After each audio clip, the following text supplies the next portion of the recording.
Hi everyone, today I'm going to be going over the basics of Procreate. This video is aimed towards people who have just downloaded the app and want to get started but don't have a clue where to start, because that was me a few months ago and a video like this would have been very helpful. So let's get started by selecting a new canvas. If you click on this plus sign on the top right hand side, it gives you a few different options, or you can create custom size. I tend to go for the screen size because it gives me a bit more room to play about with. You can change this a bit later though, so don't feel too restricted by it. So you're going to want to start by selecting a brush. As you can see, the brushes are separated into lots of different categories. If you tap on a brush specifically, you can see that there's a feature called Streamline, and this is something I want to highlight in particular because it can make a real difference to your work. So for example, Streamline in this instance is off, so let me write a word. Okay, as you can see, there's loads of jitters in the writing. And it's just a bit messier. Now, if you turn Streamline up to the max, you can see it's so much smoother. So you might be asking, why don't you have Streamline to 100% all of the time? And the reason being is that it can be a bit restrictive. I guess one way to describe it would be, you're playing Mario Kart and it's an assist for when you fall off, which means you can't necessarily do the shortcuts. I don't know if that was the best example, but you might want to go a specific way and it guides you another, and it could just be a bit frustrating. So I tend to have Streamline to about 80%. That's probably about the level where I feel it's helpful but not too restrictive.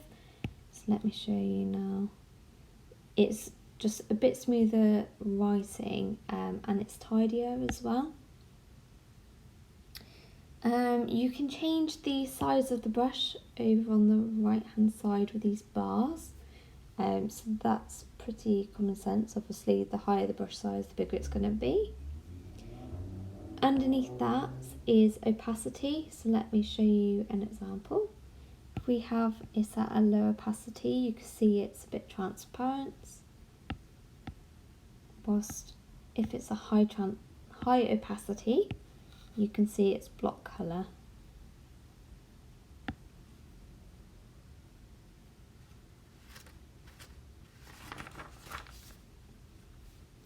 The eraser tool is pretty common sense.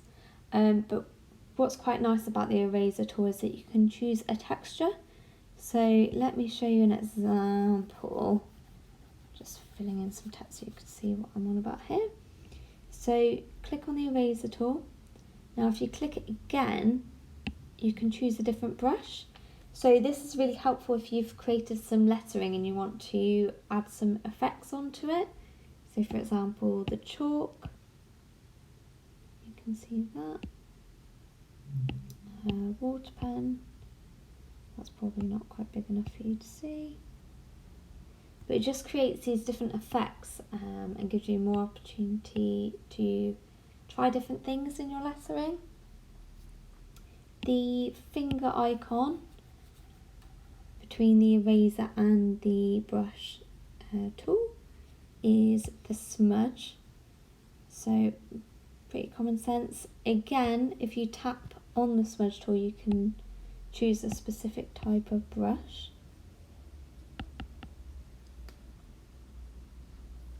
To change the background colour, click on the Layers tab, which is two squares next to each other. If you tap on the background colour, it comes up with different methods of choosing a colour. I tend to prefer the disc. Let's choose a colour, let's go for bright yellow.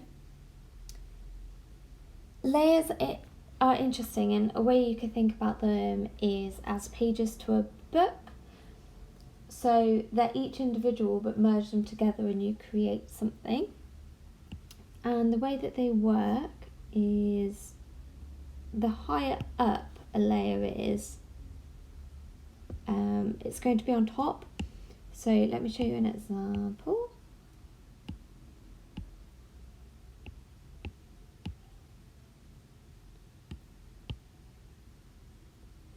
This is turning out quite tropical looking, which I like. So the pink layer is above the orange layer, which means it's going to be placed on top of it. So it's going to display on top. This is quite handy when it comes to 3D lettering. If you don't want to show a layer but don't want to delete it either, you click on the little tick button on the layer, so that can just hide it or make it visible.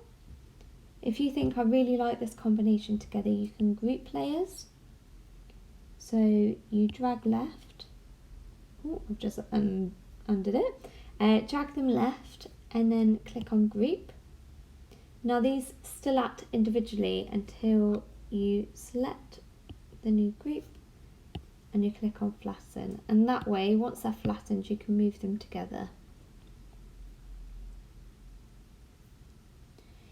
There are a few different ways to recolour things. So one example of a way to recolour is you click on this magic wand and click recolour, which is at the bottom.